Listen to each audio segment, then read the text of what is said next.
I am a 2002 alum. I got my MS in Finance. I started my program in 1997 here on campus. It didn't look at anything like this. And I ended up needing to move for a variety of reasons. And so it was a very fortunate thing that Golden Gate University has the portability of being able to take your education when you have to leave and move somewhere else, and you can still complete your degree. And so it took me a little longer to do it than maybe perhaps it will for some of you. I had some kind of bumps in the road along the way, and I had to take a couple of semesters off here and there, but eventually I did it. And so for those of you who are maybe questioning, gosh, how long is this going to take? It's worth it. It's worth every moment and every penny you spend. And so without further ado, I am here. My topic for this evening is called The Keys to Navigating a Successful Career: Being Your Own Advocate, Mentorship, Sponsor, and a Network. And these are some things that I've just kind of learned over time. I didn't have a mentor per se, but I'm finding that one of the things, as I speak, I tend to speak at industry conferences, and that's kind of how I made my name for myself in my career. It was being my own advocate, and so being asked to do these speaking engagements. So as you all said, I'm a little nervous about speaking to students because I don't generally speak to students, but I'm really interested in what you have to say. So please, I want this to be as interactive as possible. Raise your hand, take questions, jump in, if anything, I just want this to be fruitful for all of you as well. A little bit about me: I do work for a private equity fund. It's based in the Houston market. We invest in North American power generation assets. We're about $1 billion of assets under management. It's actually the smallest fund I've ever worked for. The thing about kind of advancing in your career that I've learned is that sometimes you get the bigger role at the smaller fund, and that's been the case for me. I started out my private equity career in 2003 when I moved to Washington, D.C. and took a job with the Carlyle Group, biggest private equity fund in the world. And I wondered why they hired me. To be honest, I really did. I had interviewed, it's kind of an interesting story. I had run the Marine Corps Marathon the day before I went in for my interview, and similar to this campus, there are many staircases in the Carlyle Group headquarters in DC. And I had to climb the stairs to get to where my interview was taking place. And climbing up was fine. It was post-interview, and I had to climb back down, and my legs were, going out from under me. And I was like, holding back tears and thinking, oh my gosh, I just completely blew this. But one of the things that came out of that interview was the fact that I just run the Marine Corps Marathon. What does that say about me as a person, and what kind of things are employers looking for? It's about drive, determination, ambition, and also proving to a future employer that you have everything that they are looking for, whether you think you do or not. There's a quote I'm going to kind of reference back here every once in a while, because I've come across some really powerful people through my career that had some remarkable things to say. So I often like to start the conversation with a quote and kind of continue on to get people thinking about things. So this quote is from Peggy Montana. She's the vice president of Shell. And her quote is that women think that they need to understand everything as soon as they walk into a job, rather learn the various aspects of a job. And I can tell you that's absolutely not true. You can do anything that you think you can, and you can convince anyone who is wanting to employ you that you're the right person for the job. But how do you do that? How do you look at a job description and say, you know what, I can do that?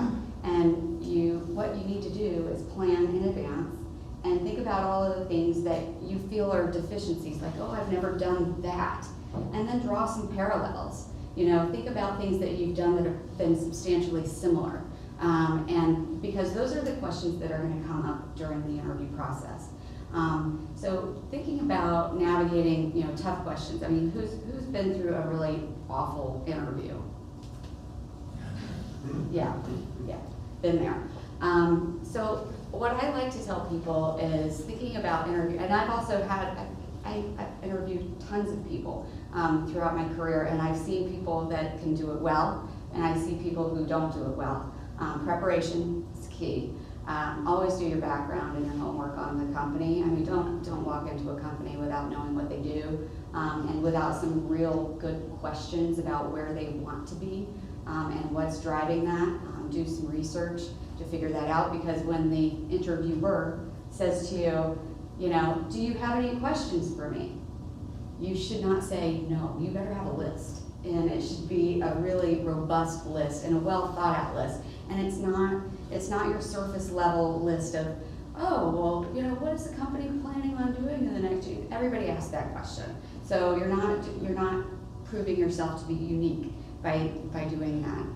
So give some real thought and consideration to what the company is looking for. Know what they want in terms of culture. What makes it important. I did that when I interviewed with Carlisle. They have a culture of people that just go out, and it's a very hardworking culture. They know that you should know that up front. So if when you're considering a job, if you have all these leisure activities that are really important to you, you should really consider, is this going to be the right fit, or am I going to have to set those leisure activities aside to really focus on career and career advancement? Yes, sir. How would you suggest candidates pose a question at the end of the interview about, to get some feedback? I would not advise students to say, or applicants say, when can I expect the offer? Oh gosh, no, that's a bad thing to say. Absolutely, but we are curious if we can get some feedback. So how would you suggest we handle that? Do you understand the question? So is the question, just wanting to find out what to expect in terms of, response from the company? How did it go? How did it go? I mean, one of the things that I've heard is there anything that I can do to enhance my candidacy? That's not great, but Yeah, I would. Well, I mean, would you advise not bringing it up at all? I think there's an eloquent way to do it. Many times, what I found, at least in the jobs and the candidates that come through, my shop and where I've been before, they're coming through recruiters, and that's more often than not the case. So you've got a recruiter kind of working for you as your advocate to find you and match you and your skill set with the employer. So you can frame the question so when shall I tell my recruiter to expect to hear your feedback? And I think that's perfectly fine. I think as an interviewer, I think the expectation is that you should give immediate feedback to the recruiter, just while it's fresh, but B, so that they can actually do their job better for you as well in terms of narrowing the candidate pool, because they need to know exactly what you're looking for as well. And if they don't know what it is that you're looking for, and you're not providing the feedback on what so-and-so did right or wrong, that candidate, you've just kind of given them a disservice. And that's not what we should be doing. We should be, letting candidates know and getting that feedback, but it's often done by a recruiter. And if you don't go in through a recruiter, how would you suggest people? Well, then if you don't go in through a recruiter, then definitely I think it's appropriate to say, at the conclusion of an interview, first of all, you have your question, and do you have any questions of me? So make sure you have some relevant questions about the business and what makes them tick, and shows that you've put some thought into it and to the decision to go and interview and be a part of it, a new job, a new team. And then you say, okay, when shall I expect to hear a response from you? where are you in the process? Do you have additional candidates that you're seeing? Just so that I can properly manage my expectations. And so make it about managing expectations as opposed to, when are you gonna give me the offer letter? I mean, nobody knows. There's a way to say it. I hope you realize that I was kidding. No, yeah, no, I agree. But no, you'd be surprised. You'd be surprised what people say in interviews, and not good things sometimes. And don't keep your cell phone off. Just kind of major good to knows. But what should you be focused on in terms of preparing your resume? You go into that. So I chose to do these studies just because I felt like it, not necessarily because I was looking for a career, because I'm fine where I'm at. But now that I've gotten involved and I begin to look at some of the job opportunities that are out there, what I'm experiencing or noticing is that, and rightfully so, that you have to have some experience before you apply for that position. Some of these experience levels are a decade or more. Mm-hmm. Now, I'll be dead. So what do you do then? What do you do then?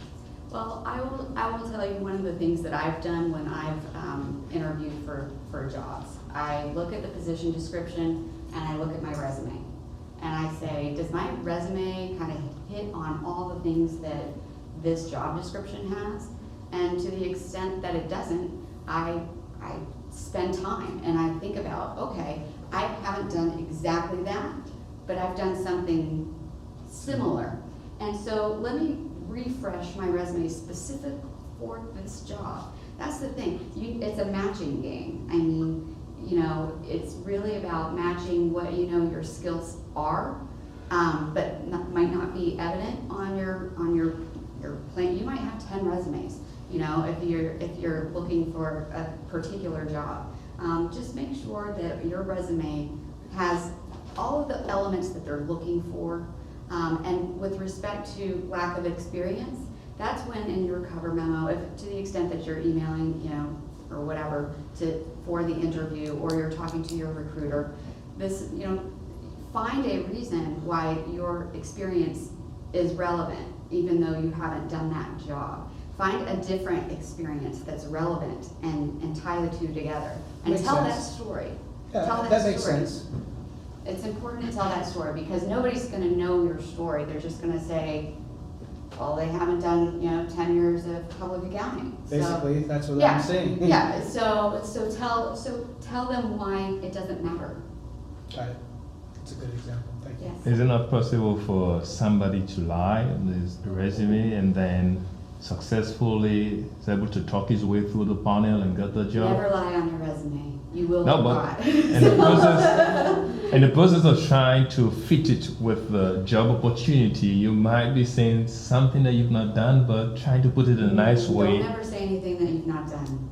It will. No, what I'm asking, I'm not encouraging people to lie. But what I'm saying is, if somebody does that and happened to talk his way through the panel and got hired, so in the process of trying to fit your resume to the job description, probably can force people to cheat and then successfully go through, and then I'm not suggesting that people would say anything on their resume that they haven't actually done. I'm suggesting that they find things that they've done that are consistent with what's on the position description.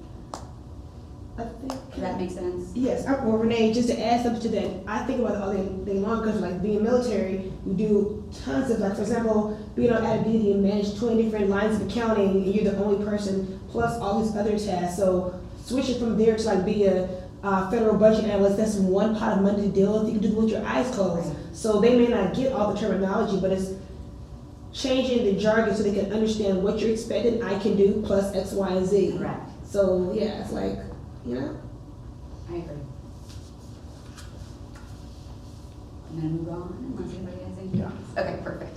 Okay, so the next thing I want to talk about is, and I get this a lot, I need a mentor, and and how do you get a mentor? How do you build your network? How do you do this? And it's, and there's also a construct of a sponsor. And so I want to talk a little bit about what being a mentor is and what being a sponsor is, and what those relationships look like between the mentee, mentor, and sponsor, and the person being sponsored. So does anybody have any suggestions on, what they think a mentor is? Yes, ma'am. Fabulous mentors. No, really, it's a fabulous mentors. I sent treats to. Well, pretty much, I mentor a lot of different people in different careers. So, not to go too long, but for example, like within the military, there's actually a system that people from anywhere, in any branch, anywhere, can request you to be a mentor. It's different from your direct chain you work with. So you see where they are at personally, professionally. They set different goals. You can track, add information. That's more the systematic or automatic way to do it. But for me, kind of naturally, I'll look at someone who has a goal or where they're at in their career. Primarily, someone like saying new to the military or just made a certain rank, where I know all of it that it takes for them to get somewhere. But I like to align it with what do they want, and then just track it over time. I would like to suggest that, in order to have a good, successful mentoring and mentee relationship, that you have to have some shared experiences or shared something in order for it to be, and it needs to be beneficial to both parties. It's not going to be a good relationship if the person who is being asked to mentor or who is being the mentor is not also, getting some fulfillment or something from the relationship. And that's a really important thing, because when you find someone that you want to have as your mentor, you first need to prove that your time, their time is worth it. They're busy. I mean, generally mentors are, more experienced. They're higher, rank, and it could be a mentor from, within your organization. It could be somebody that's that's a colleague that you call frequently for, business reasons or something. I've got a mentor who happens to be, my firm's outside counsel. So you just really don't know where those relationships are going to develop. But you have to bring something to the table if you want to be mentored, because it's not going to work, and people don't want to spend their time not knowing if that relationship is going to be a fruitful one. How do you start the conversation to find a mentor? Any ideas? Any suggestions?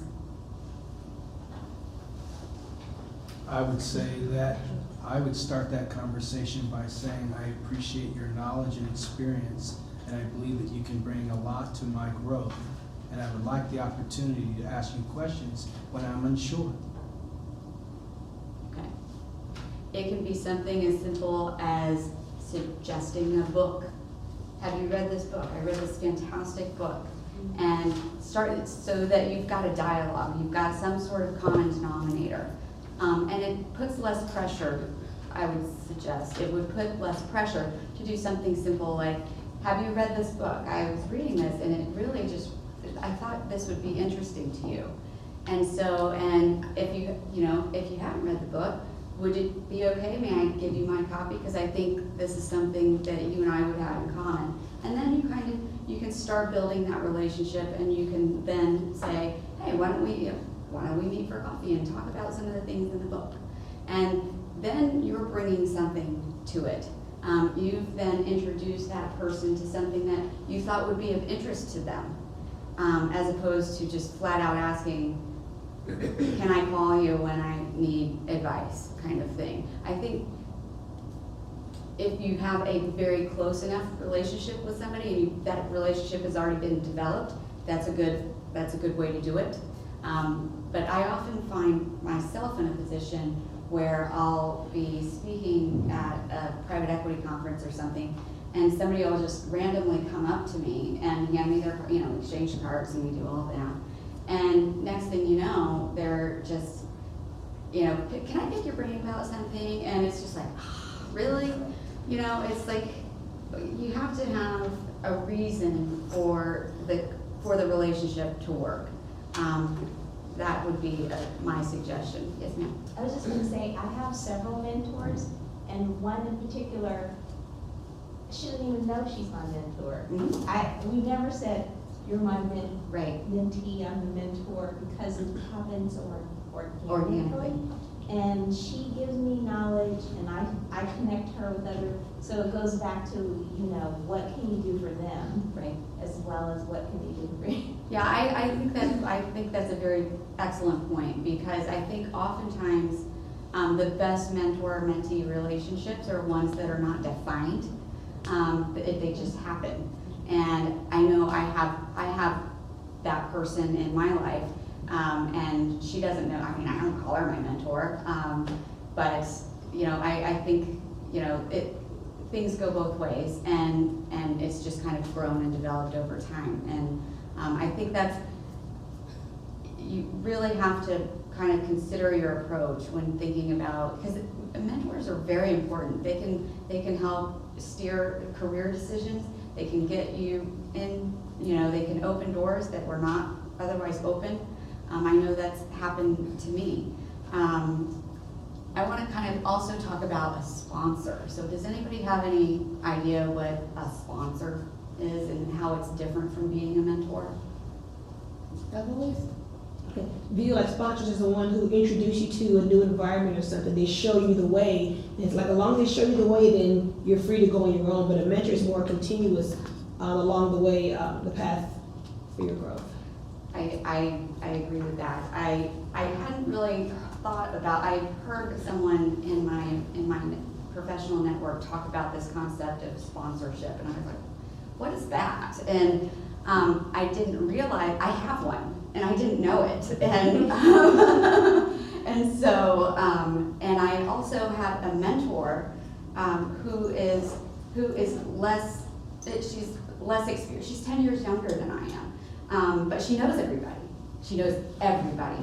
And so she has opened doors and connected me with all these people that she thinks can help me in some way. And she's just done it. I don't know why she's done it. She's just done it.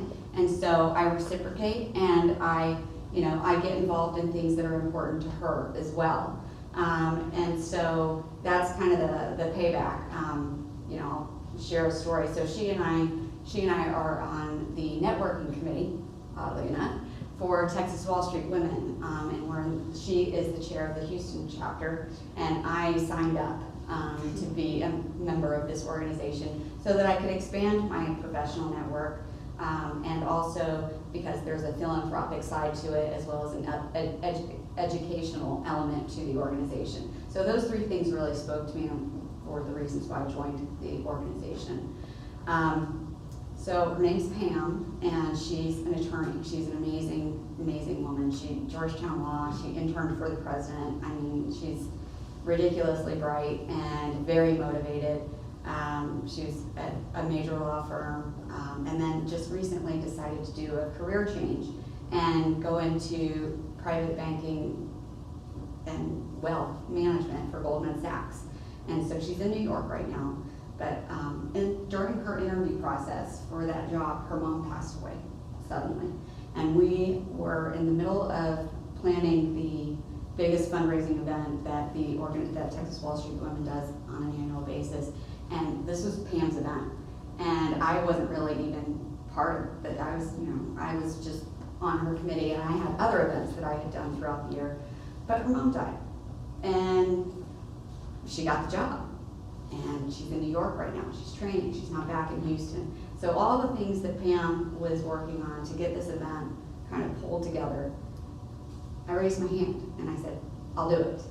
And that's kind of the difference. And so when you have somebody and you identify somebody that's going out of their way to help make you successful, you pay it back. And don't wait for a tragic event to pay it back. You just be there when they need you.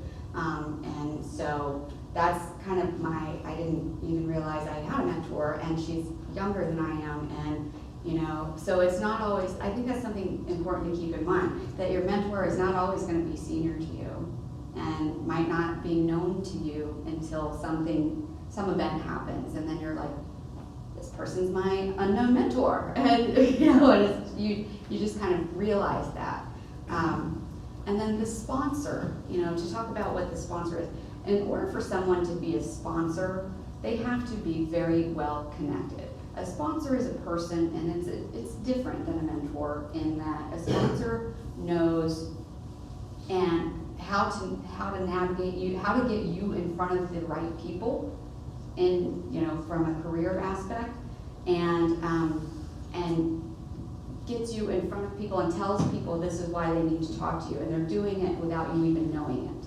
And so they're kind of it's almost like a chess player. They are kind of manipulating you tell them what's important to you. They feel drawn to you for whatever reason. They may have a common shared interest or story or career path or something. And a sponsor is generally going to be somebody who is senior in their career and has the ability to open those doors.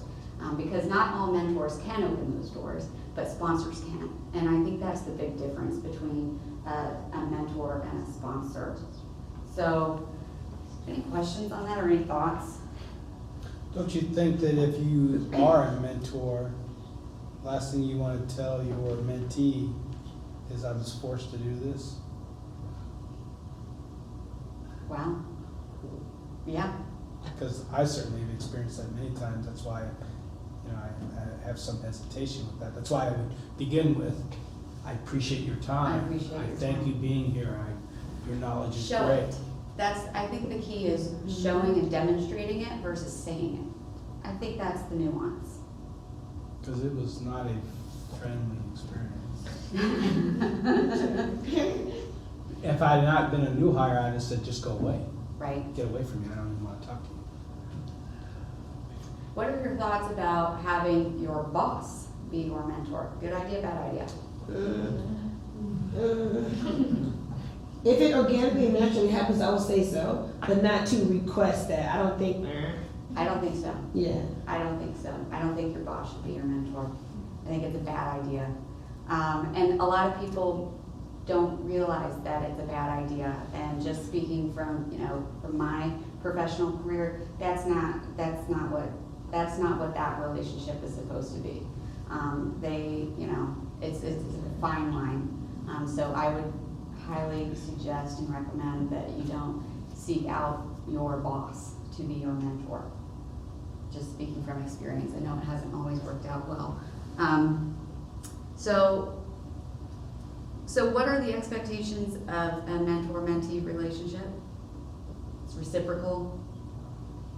Both parties are getting something out of it. It might just happen. It might be, but you have to bring something to the table. I think that's kind of the bottom line. There's another quote from a woman named Helena Caravello. She's the VP at Tyco International, global firm, huge, and she says that some lessons can be hard and not always what you want to believe. How many people have learned those hard lessons? Yeah. So think about that when you're having a mentor-mentee relationship, or or just networking or whatever the case may be. They might tell you that it's something you really don't want to hear, but they're probably right, and it's probably best that you listen to that advice. And it might not be what you think, what you're thinking at the time. And sometimes you're like, why can't they see how great I am? Why don't they see how fantastic I am? And so it's important when you say that to somebody and then they tell you, well, because you didn't tell them how, you didn't tell your boss why this was important for the company. It sounds like me, as opposed to, I'm doing this for the benefit of the firm. And this is why it's important that I go out and do these things. This is, for example, in my case, with my boss, I, say I'm getting involved in Texas Wall Street Women so that I can expand my professional network. So, because among the people within that network are attorneys, and we use a lot of attorneys at private equity funds. and we're looking for low-cost options, and you had indicated that, you know, we might want to branch out and stop using this firm and start looking for some other alternatives. And I thought that, so I met with this woman who happens to be an attorney, and she, you know, this is her bill rate. Would you like me to have her come and meet with you guys and go lunch? So it's about, you know, I was networking, but I was also doing my job, which was, and I was listening to what my boss told me, which was, we want to change attorneys, we need a lower cost option, we want you to develop your professional network because we don't want you to be this one note thing. Because my one note thing has been, I go to private equity conferences and I speak to private equity CFOs and the chief compliance officers. They want more than that. They want to see how me doing those activities is adding value to the firm. So I give them specific examples. I say, well, when I was at this compliance conference, I met the chief investment officer for the state of California, CalPERS, you know, so for the pension fund for the state of California. And she was in my session and she had questions for me. So this is how we can expand our limited partner base, and this is how we can raise, you know, money, because now I know this woman and I can continue to communicate with her. And guess what? CalPERS has a really, really, really big checkbook. And so when we go to raise the next fund, I can call this person and say, hey, you know, and I can get you the meeting that you probably could not get because I now have a connection with this person. So there's a lot of power in networking, but it's important when you're building your network that you're constantly reevaluating who's in it. And to the extent that people are no longer relevant to be in it, that you're kind of moving them aside and making room for other people within your network. That, you know, and it's always going to be an evolution. And so, as a tip, I would say you should spend, you know, every year, kind of like when you're making your year-end resolutions for, you know, January 1st. Put that on your list of to-dos of who's in my network. What am I getting from them? What are they getting from me? Are they still relevant? How much time am I spending, you know, working with this person? And what value is it bringing to not just me, but also to my firm, my company, or to people around me? And really think about that and reevaluate at least annually. Because you'll find that it ebbs and flows. Sometimes people are more pertinent in certain times than other times. And so you want to make sure that you're spending your time wisely, because having a network and really having a network, it's time consuming. And you're doing this while you're trying to work and trying to have a life at home and, you know, maybe have kids and, you know, things other than, you know, work. And so, you know, make sure that you're thinking about people who are, you know, what like it called energizers, you know, those who really kind of bring a lot of energy and kind of positive light to you, versus those that might be in your network that are energy vampires. You know, they're sucking all the life out of you, and, you know, it's just like, I've got to make this change because this isn't working anymore. Does anybody have, I mean, sometimes energy, has anybody ever worked with an energy vampire? Somebody's very negative all the time, can't see the positive, and, you know, and it's just bringing everybody down. It's like negative Nancy, you know, and it's all the time. And it's, yeah, so be careful about who you choose to be in your network. Those energy vampires can be infectious, and they can start to change your own thought patterns and ways of thinking. And just always try to move towards the energizers, those that are, you know, creating some positivity and trying to work towards a greater goal. And those are the people that you really want to focus on in building your network. Anybody have any questions? Is everybody awake? No. I have to check the time because I don't know what time it is. 7:45. I want to talk briefly, this is a mixed audience, which is great. And it's really pleasing to see so many women in the audience. So I want to talk a little bit about the differences between men and women, and both in the workplace and also in networking and mentoring relationships, and kind of what to expect. And just, I can tell you from my own personal experience, being a woman in finance is a challenge, period. It just is. Being a woman in finance whose underlying fund invests in power plants, I mean, that's not a specific, most people who are in that space, they're men, they're engineers, and they've either worked in power plants or they have an engineering degree and that. So there are a lot of challenges. And so it's important not to let the fact that you're a woman ever kind of get in the way of doing what you need to do to be credible in your business. But just know that more often than not, a woman in finance, your boss is going to be a man. And there are different ways that men and women communicate. And so there's a lot to be said about communicating with a male counterparty colleague at work versus communicating with a woman. Somebody I know gave an example of, they were in the car, they were with their boss, they were in the car, they were on the way to a business meeting, and she had the agenda, she had everything typed up, everything was like ready to go. She was saying, okay, this time we're gonna meet this person, this time we're gonna meet this person, this time we're gonna meet that person, and everything's squared away.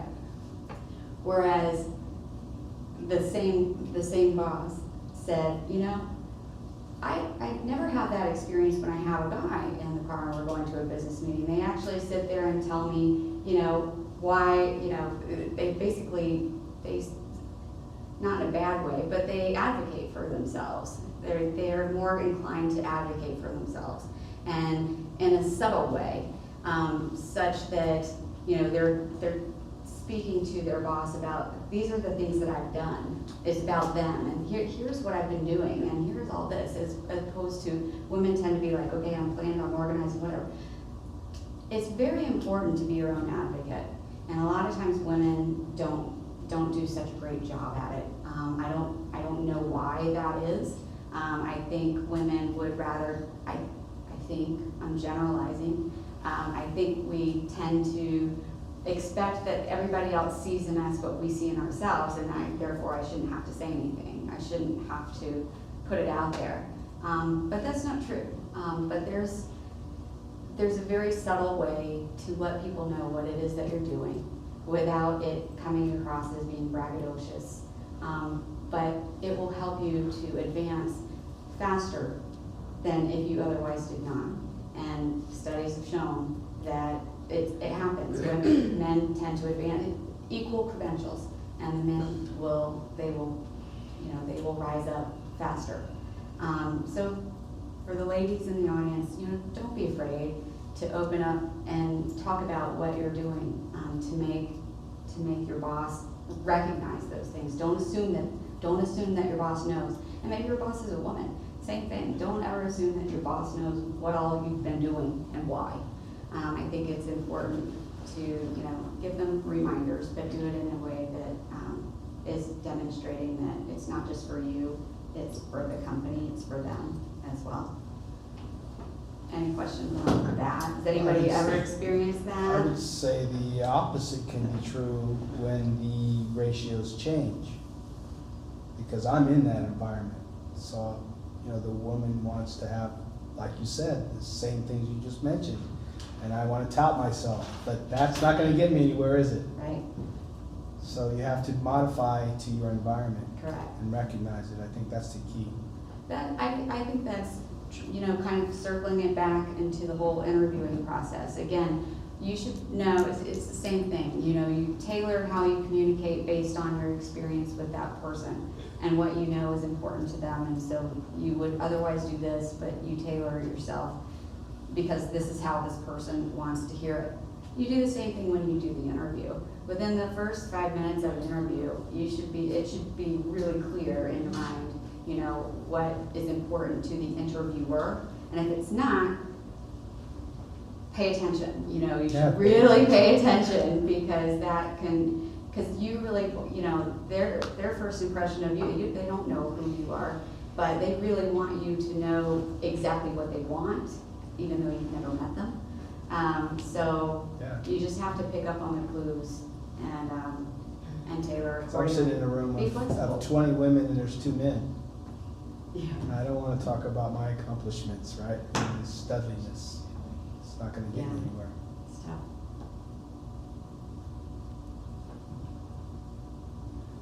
Anything else? Well, again, just to kind of wrap things up, we talked about resume preparation and, you know, interview prep, how to get the job, looking at cues when you're, you know, talking to an interviewer, having a network, building a network, having a mentor, finding a sponsor. And then the very last thing I want to do is one final quote. And it's from actually a member of my charitable organization, Texas Wall Street Women. And it says, for every person searching for a new opportunity, there will always be someone brighter or more qualified than you. What will set you apart are the people that you know. Your network is the true key to opening doors for you. Never underestimate the power of having others advocate for you. You may not be able to get a seat at the table unless someone you know is willing to pull up a chair. Yes, sir. Question for you. A lot of our students are in their 20s, and so they're going to be going through job changes. And I noticed you've changed geography, you've changed industries, the kind of job that you're doing, you've made a lot of progression. Maybe you could talk a little bit about how you made the decision to make changes and when it was time to quit or when it was time to look for that next job. What kind of process did you go through? That's a great question, and we actually talked about it over dinner. When I've made changes, it's been because I was ready to move up. And so when it's when you recognize that in your current job situation, that opportunity does not exist at that organization, it's time to go. It's time to go. Don't stick around. Move on, move up. And I've done that. And I work for the smallest private equity fund I've ever done, but I've got the most responsibility that I've had, from my other funds. And so it was about recognizing, when it's time, and it's like, okay, I should have been promoted, but I didn't get promoted. I wonder why that is. Maybe, what am I doing wrong? And so that's when it's time to look for a new job. If you're getting passed over, and you see others in your peer group that are, kind of moving forward, clearly they're doing something differently than you are. And, that's when that person in your life, that's when you need somebody to tell you what it is that you're doing wrong and listen to that, this is what you're doing wrong. And they're probably right in saying it. You might not like it, but they're probably right. So I know we talked about what's going to make me change my current job. I'm ambitious. I want to be a partner.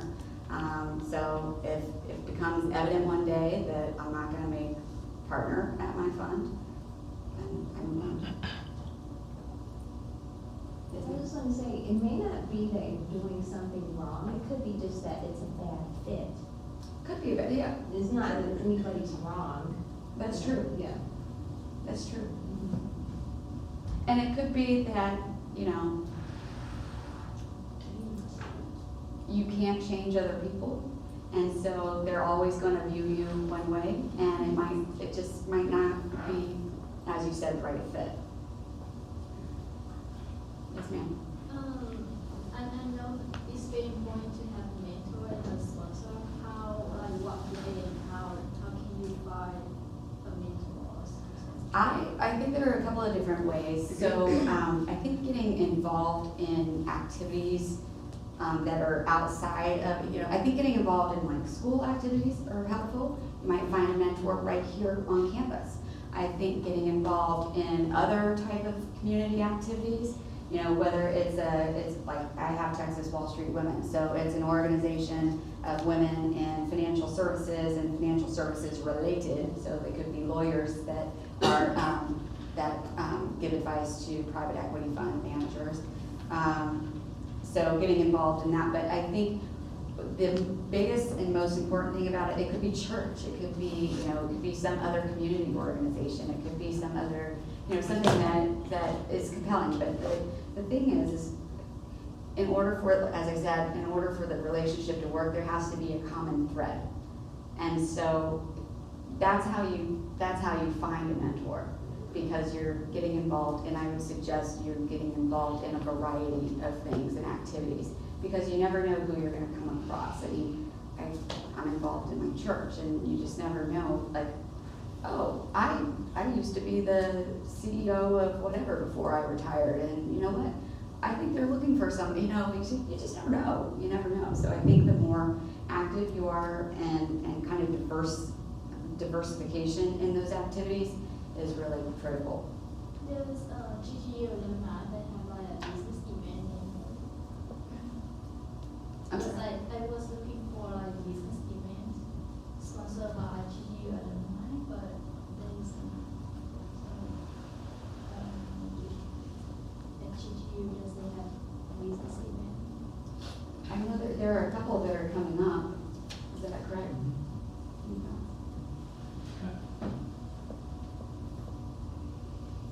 I think, I'm gonna add my 2 cents here, I apologize for that, but I think that if you look for a mentor relationship tightly focused to, like, for example, at a business event,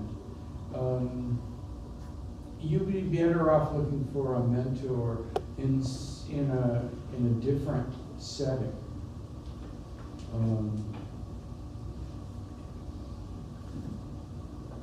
You want, mentors are people that help, that to get your point, that you share values with, you share enjoyment of doing things with.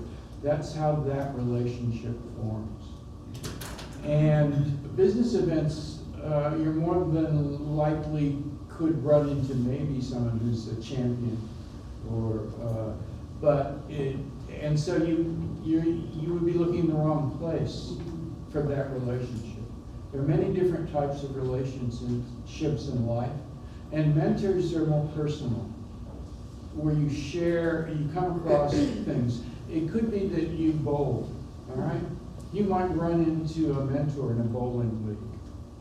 People that you enjoy doing something, and then that leads to a conversation, and that leads to a sharing of stories, and that leads to a sharing of networks based on that sort of give and take, that almost it's like a friendship, but not as close.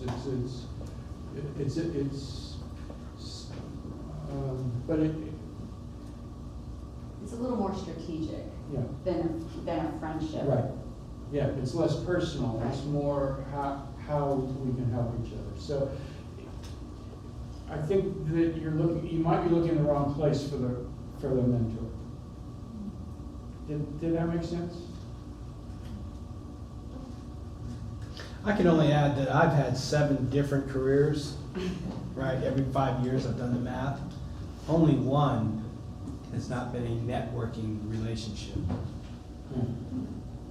It really is important. It really is. Yes.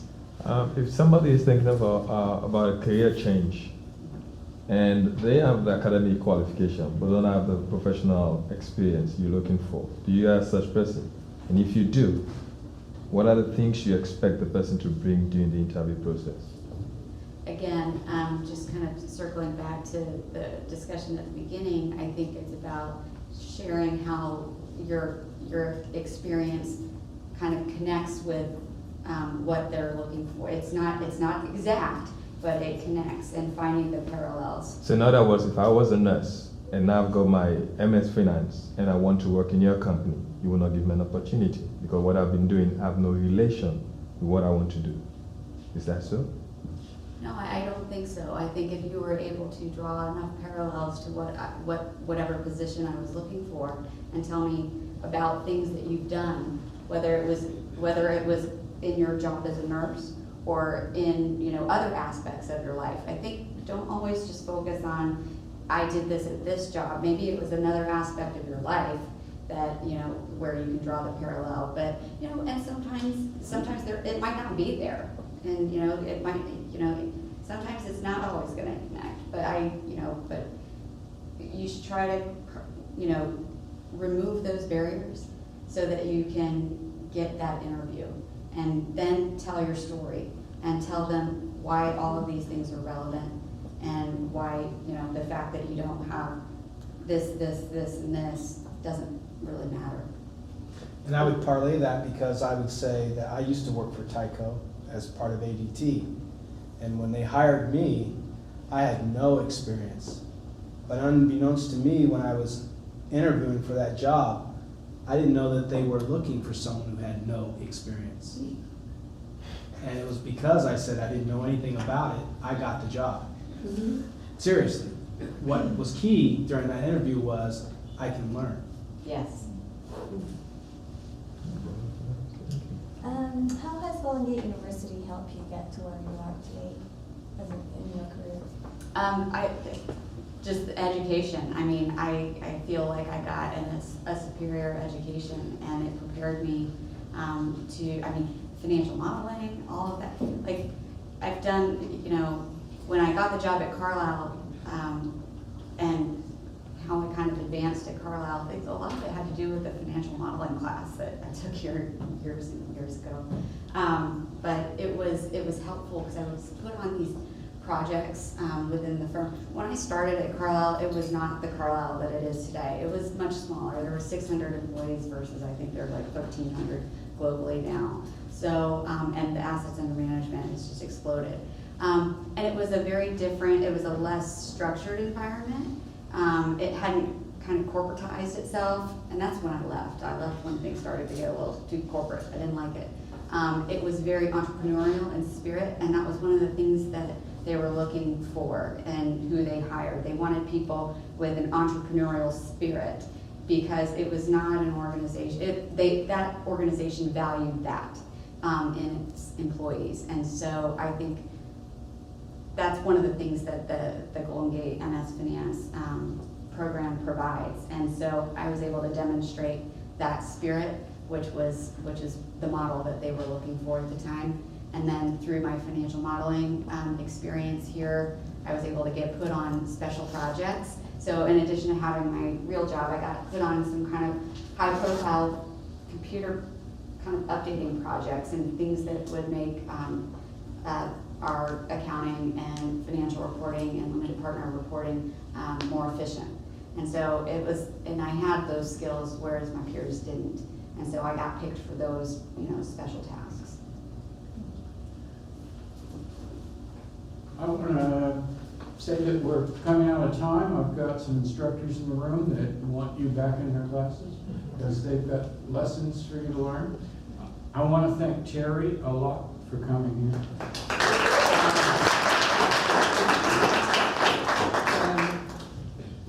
You get a lot of finance in your classes. You get a lot of math in your classes. But I don't think you get enough understanding, and I think that's the thing that Terry really talked to you about today, is that you're entering a profession in which it's expected you can do the numbers.